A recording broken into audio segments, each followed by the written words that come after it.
presents the United States Constitution, narrated by Walter Cronkite. This is the first of 2 tapes on the text of the Constitution, and the 5th in an 8-tape series on the U.S. Constitution.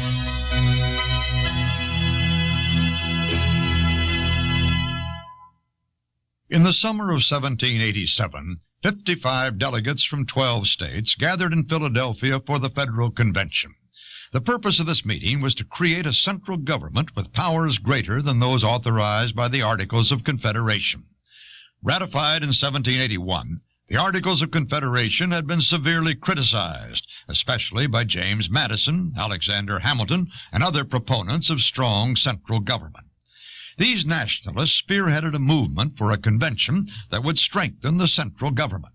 By 1787, most American leaders believed the Confederation Congress, the central government created by the Articles of Confederation, was too weak to solve the economic and political problems besetting post-war America.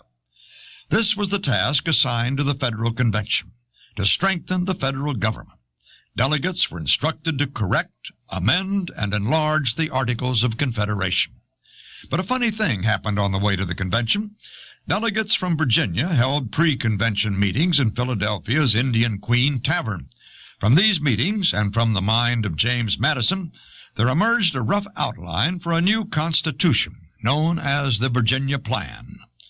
On May 29th, as the convention got down to serious business, the Virginia Plan started things off with a bang. In a federal convention authorized by a federal Congress, the Virginia Plan opened with an assault on federal government. This political bombshell was the work of James Madison, but Edmund Randolph, governor of Virginia, delivered it to the convention. Resolved, that a union of the states merely federal will not accomplish the objects proposed by the Articles of Confederation, namely, common defense, security of liberty, and general welfare. The second resolution of the Virginia Plan criticized state sovereignty, the legal foundation of federalism. The third resolution offered an alternative to federal government. Randolph, echoing Madison, called for a national government. Resolved, that a national government ought to be established, consisting of a supreme legislative, executive, and judiciary. In 15 resolutions, the Virginia Plan sketched its vision of a national government. Some of its proposals, including 2 considered essential by Madison, never made it into the final Constitution. They were bargained away, the inevitable casualties of political compromise. Nevertheless, the impact of the Virginia Plan on the final Constitution was tremendous. Its call to institute a national government led to a new Constitution, rather than to a revision of the Articles of Confederation. Madison and other nationalists argued for a national form of government. Yet other delegates, especially those from small states, argued for a federal form of government. This was the most fundamental controversy of the Philadelphia Convention, as the nationalist Edmund Randolph put it on June 16th. The true question is whether we shall adhere to the federal plan or introduce the national plan. The insufficiency of the federal has been fully displayed by the trial already made. We must resort to a national legislation over individuals. What did delegates mean by the terms federal and national? Well, the word federal described a central government created by a voluntary union of sovereign and independent states. When delegates referred to this kind of union, they used the noun confederation. When they referred to the central government authorized by a confederation, they used the adjective federal. The word national described a central government created by a voluntary union of persons, or as Madison put it, by the supreme authority of the people themselves. This carried important implications. The national government, authorized by the supreme authority of the people, would become the supreme government of the land. A national government would be sovereign over states and their citizens. As the nationalist Gouverneur Morris said, in all nations there must be one supreme power and one only. Does the Constitution establish a federal government or a national government? This question has provoked bitter and bloody conflicts in American history. A nationalist interpretation eventually triumphed during the 1860s, not by force of argument, but by force of arms. 600,000 Americans lost their lives in a conflagration grounded in clashing views of the Constitution. Some Americans call this the Civil War. Other Americans prefer to call it the war between the states, and so the national federal dispute lives on in the language of American history. How did Americans of the 1780s view the matter? Well, they couldn't agree either. Some Americans opposed the Constitution because they believed it established a national government. James Madison mentioned this objection in the Federalist Papers. The convention, say the adversaries of the proposed Constitution, ought to have preserved the federal form, which regards the Union as a confederacy of sovereign states, instead of which they have framed a national government, which regards the Union as a consolidation of the states. And it is asked by what authority this bold and radical innovation was undertaken. Madison, in a famous reply, declared the Constitution to be neither wholly national nor wholly federal. The proposed Constitution, even when tested by the rules laid down by its antagonists, is in strictness neither a national nor a federal Constitution, but a composition of both. Madison was right, of course. The Constitution is often described as a bundle of compromises, and some of these compromises softened the nationalism of the original Virginia plan. But to say the Constitution is partly national and partly federal is not to say these parts are equally important. In its fundamental structure, the Constitution is primarily national. To illustrate this, let's compare some features of the Constitution to the document it replaced, the Articles of Confederation.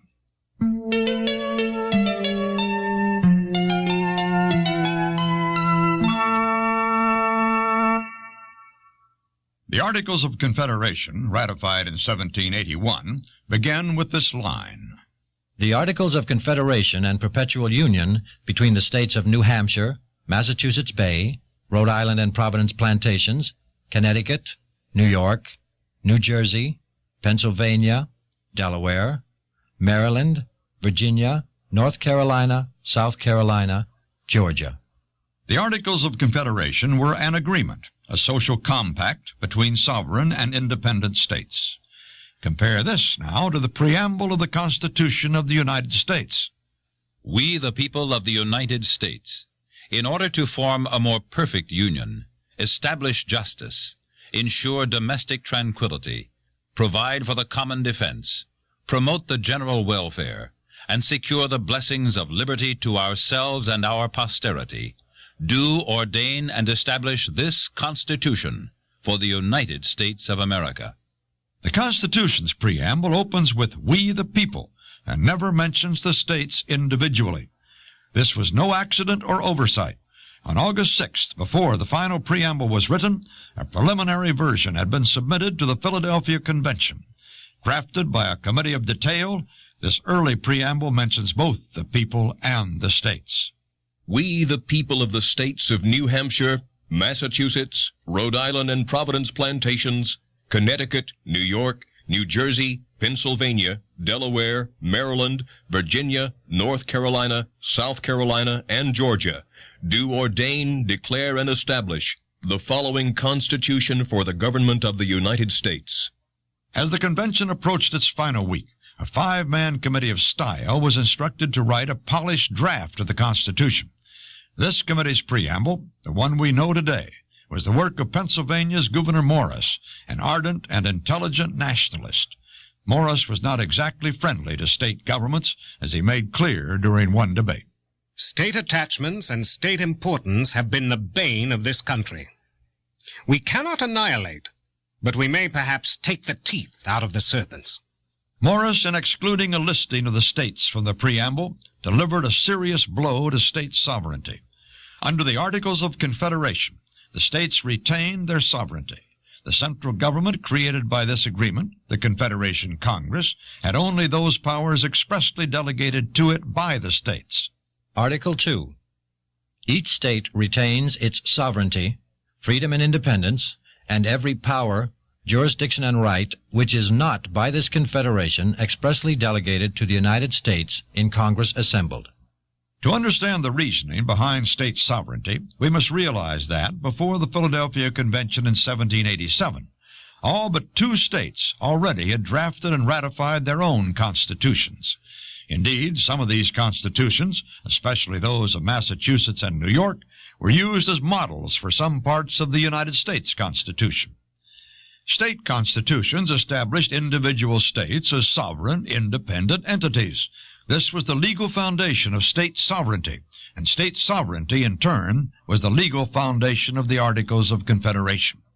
The Constitution never refers to the sovereignty of states. On the contrary, it declares itself the supreme law of the land, a law superior to the laws of individual states. Article 6.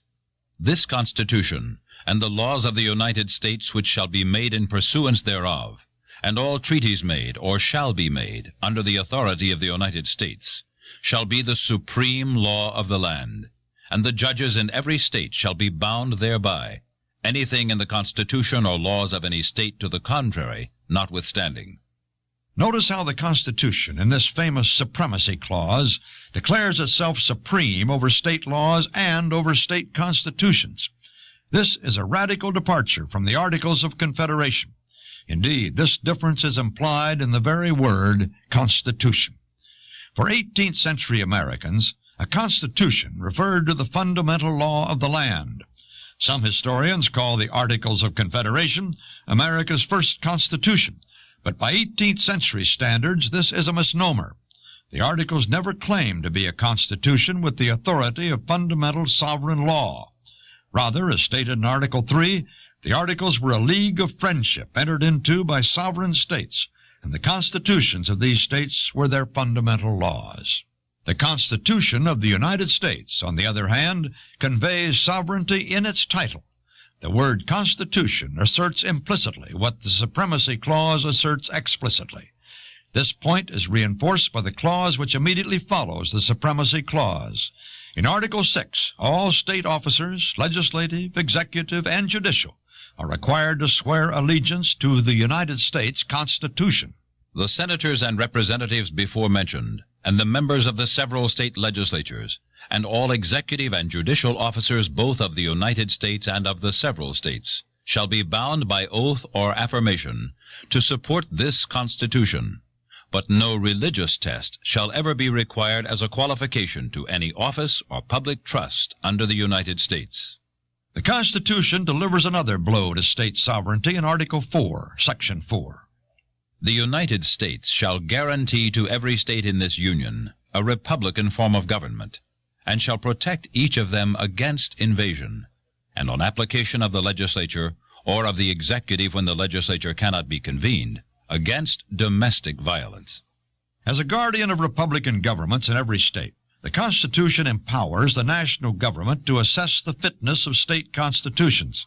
The Constitution further undermines state sovereignty in Article 1, Section 10.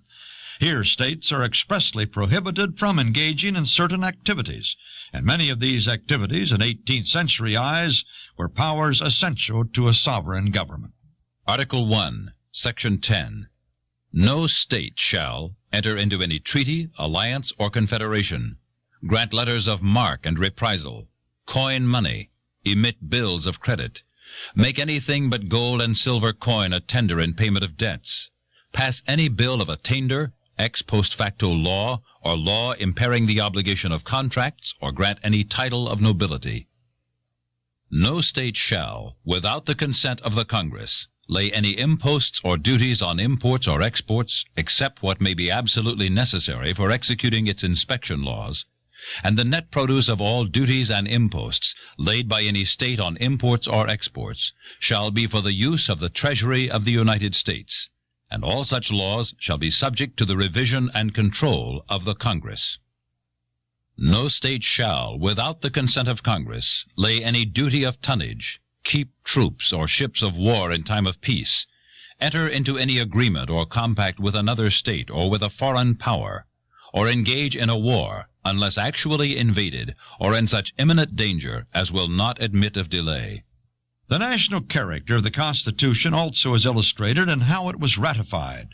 Again, let's contrast the Constitution with the Articles of Confederation. Here is the method of ratification specified by the Articles. Article 13. These articles shall be proposed to the legislatures of all the United States, to be considered, and if approved of by them, they are advised to authorize their delegates to ratify the same in the Congress of the United States, which being done, the same shall become conclusive. Compare the Articles to the Constitution. Article 7. The ratification of the conventions of 9 states shall be sufficient for the establishment of this Constitution between the states so ratifying them. The Articles were ratified by state legislatures. The Constitution, in contrast, was ratified by special state conventions elected by the people. Nationalists recommended this procedure because it bypassed state legislatures. Nationalists did not want the Constitution to be a creation of state governments. Yet this ratification procedure, like other sections of the Constitution, is ambiguous. It is an example used by Madison when he described the Constitution as neither wholly national nor wholly federal. On one hand, the Constitution is to be founded on the assent and ratification of the people of America, given by deputies elected for the special purpose. But, on the other, this assent and ratification is to be given by the people, not as individuals composing one entire nation, but as composing the distinct and independent states to which they respectively belong. It is to the assent and ratification of the several states, derived from the supreme authority in each state, the authority of the people themselves. The act, therefore, establishing the Constitution will not be a national, but a federal act. Madison used this argument in the Federalist Papers in his effort to promote ratification of the Constitution. It did not play a significant role, however, during the Constitutional Convention. There, nationalists were clear that ratification was to be by the people, not by the states. Nationalists realized that circumventing state legislatures was tantamount to circumventing the states themselves. A constitution ratified by the people was extremely important to nationalists. If people rather than states were parties to the American Union, then the national government, in enforcing its laws, could operate directly on those people. In the Articles of Confederation, the federal government could operate only against states. This, at least, was the theory of the Articles. During the convention, when defenders of federalism pointed to the Articles as their model, Madison replied that even the Articles permitted the Confederation Congress to operate directly on individuals in some cases. Madison was right, but his examples were exceptions to the rule. The principle involved here is illustrated by the way the Confederation Congress raised money. After authorizing the Confederation Congress to determine the funds required for the common defense and general welfare, the Articles of Confederation continue. The taxes for paying that proportion shall be laid and levied by the authority and direction of the legislatures of the several states, within the time agreed upon by the United States in Congress assembled. In other words, the Confederation Congress would requisition money from the states, and the states would raise this money by taxing their citizens. The federal government dealt with states, not with individuals. Incidentally, this provision was the most severely criticized part of the Articles. While authorizing Congress to requisition the states for money, the Articles failed to authorize a method to enforce these requisitions. The Confederation Congress could do little more than request money from the states, and, as we might expect, such requests often fell flat. When convention delegates were instructed to amend and correct the Articles of Confederation, a top priority was to vest Congress with the power to enforce requisitions, but this power became unnecessary. A national government was not required to operate through the medium of state governments. It could tax individuals directly, as the Constitution says. Article 1, Section 8. The Congress shall have power to lay and collect taxes, duties, imposts, and excises, to pay the debts and provide for the general welfare of the United States.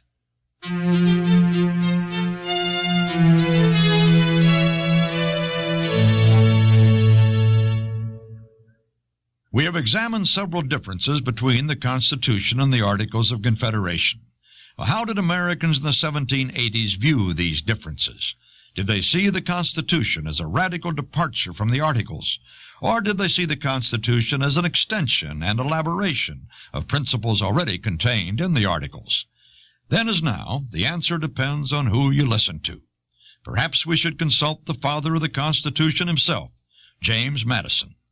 The Constitution, Madison wrote in the Federalist Papers, was a fundamental departure from the Articles of Confederation. The novelty of the undertaking immediately strikes us. It has been shown in the course of these papers that the existing Confederation is founded on principles which are fallacious, that we must consequently change this first foundation, and with it the superstructure resting upon it. In this passage, Madison is crystal clear, but confusion sets in when we consult another passage from the Federalist Papers. The truth is that the great principles of the Constitution proposed by the Convention may be considered less as absolutely new than as the expansion of principles which are found in the Articles of Confederation. Here the Constitution is portrayed as an expansion of principles already contained in the Articles. Did Madison contradict himself? Well, perhaps not. Perhaps by the great principles of the Constitution, Madison meant the basic philosophical and political principles upheld by most 18th century Americans. These were the famous principles articulated by Thomas Jefferson in the Declaration of Independence. We hold these truths to be self-evident, that all men are created equal, that they are endowed by their Creator with certain unalienable rights, that among these are life, liberty, and the pursuit of happiness, that to secure these rights, governments are instituted among men, deriving their just powers from the consent of the governed, that whenever any form of government becomes destructive of these ends, it is the right of the people to alter or to abolish it, and to institute new government, laying its foundation on such principles and organizing its powers in such form as to them shall seem most likely to affect their safety and happiness. According to Madison and other nationalists, these principles were embodied in the Constitution. According to the defenders of state sovereignty, these principles already were embodied in state constitutions. Consider, for example, the Constitution of New Hampshire, ratified in 1784. This state constitution expounds principles familiar to 18th century Americans. All men are born equally free and independent. Therefore, all government of right originates from the people, is founded in consent, and instituted for the general good. After asserting that men have certain natural, essential, and inherent rights, the New Hampshire Constitution articulates a theory known as the social contract. When men enter into a state of society, they surrender up some of their natural rights to that society in order to ensure the protection of others. And without such an equivalent, the surrender is void. Americans were indebted for their version of social contract theory to the 17th century English philosopher John Locke. According to this theory, individuals voluntarily leave a state of nature, as Locke called it, to form a civil society. In so doing, individuals relinquish some of their rights to a government in order to protect the rest of their rights. This theory was used to justify the sovereignty of state governments, and it also was used to justify the sovereignty of the national government established by the Constitution. Defenders of state sovereignty and defenders of national sovereignty began with the same theory, but they reached different conclusions. Why? Part of the reason may be seen in a debate during the Constitutional Convention. Luther Martin, the Attorney General of Maryland, was a vocal defender of state sovereignty. At the time of the Revolution, Martin argued, the American states had become independent entities, or, using the terms of social contract theory, they had been placed in a state of nature. The separation from Great Britain placed the 13 states in a state of nature towards each other, and they would have remained in that state till this time but for the Confederation. The American states entered into the Confederation on the footing of equality, and they now mean to amend it on the same footing. The nationalist James Wilson, a Scottish immigrant, disagreed. The American states had declared their independence collectively, not individually. Therefore, Wilson argued, the states had never been completely independent from one another. I cannot admit the doctrine that when the colonies became independent of Great Britain, they became independent also of each other. According to the Declaration of Independence, the United Colonies were declared to be free and independent states. I infer from this that they were independent, not individually, but unitedly. James Madison, writing in the Federalist Papers, tried to cut through this Gordian knot of political theory. According to Madison, the true worth of the Constitution should be measured not by its federal or national characteristics, but by its ability to maintain a republican form of government. It is evident that no other form would be reconcilable with the genius of the people of America, with the fundamental principles of the Revolution, or with that honorable determination which animates every votary of freedom to rest all our political experiments on the capacity of mankind for self-government. What is a republic, according to Madison? If we resort for a criterion to the different principles on which different forms of government are established, we may define a republic to be, or at least may bestow that name on, a government which derives all its powers directly or indirectly from the great body of the people, and is administered by persons holding their offices during pleasure for a limited period or during good behavior. A republic, Americans agreed, is a government of the people. But republics were something of a novelty in the 18th century, and there was considerable disagreement over how a republic should be structured. One thing was clear, however: a republic is not a pure democracy. A republic, if it is to protect individual rights, must protect minorities from unlimited majority rule. A majority, as John Adams said, can be as tyrannical as any despot. We may appeal to every page of history we have hitherto turned over for proofs irrefragable that the people, when they have been unchecked, have been as unjust, tyrannical, brutal, barbarous, and cruel as any king or senate possessed of uncontrollable power. The majority has eternally, and without one exception, usurped over the rights of the minority. America's founding fathers, however much they disagreed on some issues, held similar views of human nature. Human beings, they believed, are motivated primarily by self-interest. This powerful motive leads to good consequences in economic interaction, but it becomes extremely dangerous in politics, where some men are given power over others. 18th century Americans spoke often and eloquently about the corrupting tendency of political power. The ambition and lust of power, declared Samuel Adams, are predominant passions in the breasts of men. Americans compared power to a grasping hand and to a liquor intoxicating in its nature. Power, it was said, converts a good man in private life to a tyrant in office. When self-interest is unchecked in the realm of power, Americans believe tyranny will inevitably follow, and this tyranny can spring from the one, from the few, or from the many. This was the primary objection to a pure democracy, that is, a democracy with no checks on the power of the majority. Again, quoting John Adams. An excellent writer has said, somewhat incautiously, that a people will never oppress themselves or invade their own rights. This compliment, if applied to human nature or to mankind, or to any nation or people in being or in memory, is more than has been merited. If it should be admitted that a people will not unanimously agree to oppress themselves, it is as much as is ever and more than is always true. All kinds of experience show that great numbers of individuals do oppress great numbers of other individuals, that parties often, if not always, oppress other parties, and majorities almost universally minorities. All that this observation can mean, then, consistently with any color of fact, is that the people will never unanimously agree to oppress themselves. But if one party agrees to oppress another, or the majority the minority, the people still oppress themselves, for one part of them oppress another. Here, then, is a basic problem confronting a republic, a government by the people. How can the people be prevented from abusing power? A traditional answer, an answer employed by European monarchies, was simply to grant the people little power or no power at all. Monarchs and princes would shepherd their flocks in the path of virtue, wisdom, and social order.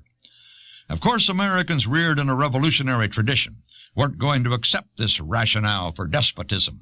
Therefore, they searched for a middle ground between pure democracy on the one extreme and absolute government on the other extreme. They found the answer in a republican form of government. This kind of government, limited in its scope, is structured to inhibit the abuse of power. This structure includes a separation of governmental powers, and this separation, in turn, leads to a system of checks and balances. In eloquent fashion, Madison summarized the danger arising from the self-interested pursuit of power, and he suggested a remedy. The great security against a gradual concentration of the several powers in the same department consists in giving to those who administer each department the necessary constitutional means and personal motives to resist encroachments of the others. The provision for defense must in this, as in all other cases, be made commensurate to the danger of attack. Ambition must be made to counteract ambition. The interest of the man must be connected with the constitutional rights of the place. It may be a reflection on human nature that such devices should be necessary to control the abuses of government. But what is government itself but the greatest of all reflections on human nature? If men were angels, no government would be necessary. If angels were to govern men, neither external nor internal controls on government would be necessary. In framing a government, which is to be administered by men over men, the great difficulty lies in this. You must first enable the government to control the governed, and in the next place oblige it to control itself. A dependence on the people is, no doubt, the primary control on the government. But experience has taught mankind the necessity of auxiliary precautions. Madison believed the Constitution includes these auxiliary precautions. The Constitution separates power into three categories, and then it distributes this power among three branches of government. Article 1, Section 1. All legislative powers herein granted shall be vested in a Congress of the United States, which shall consist of a Senate and House of Representatives. Article 2, Section 1. The executive power shall be vested in a President of the United States of America. Article 3, Section 1. The judicial power of the United States shall be vested in one Supreme Court, and in such inferior courts as the Congress may from time to time ordain and establish. This is the famous separation of powers doctrine. This theory has a long and complicated history. It was discussed by ancient Greek philosophers and historians, but the principal influence on the framers of the Constitution was the 18th century French philosopher Montesquieu. As Madison said, "The oracle who is always consulted and cited on this subject is the celebrated Montesquieu. If he be not the author of this invaluable precept in the science of politics, he has the merit, at least, of displaying and recommending it most effectually to the attention of mankind." Here is a passage from Montesquieu's famous book, Spirit of the Laws, published in 1748. There would be an end of everything, were the same man or the same body, whether of the nobles or of the people, to exercise those three powers, that of enacting laws, that of executing the public resolutions, and of trying the causes of individuals. For Montesquieu, the English system of government exemplified the separation of powers. In practice, he conceded, the English system did not always preserve individual liberty. But in its basic structure, the English system was an ideal model. Another writer who influenced framers of the Constitution was the 18th century English jurist Sir William Blackstone. His Commentaries on the Laws of England was a standard legal text, and it was well known among the many convention delegates who were lawyers. Blackstone explained how a separation of powers in the English government checked the abuse of power. As this aggregate body actuated by different springs and attentive to different interests, composes the British Parliament, and has the supreme disposal of everything, there can no inconvenience be attempted by either of the three branches, but will be withstood by one of the other two, each branch being armed with a negative power, sufficient to repel any innovation which it shall think inexpedient or dangerous.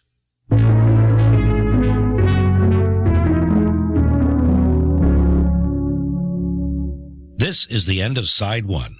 Please fast forward and turn over your cassette.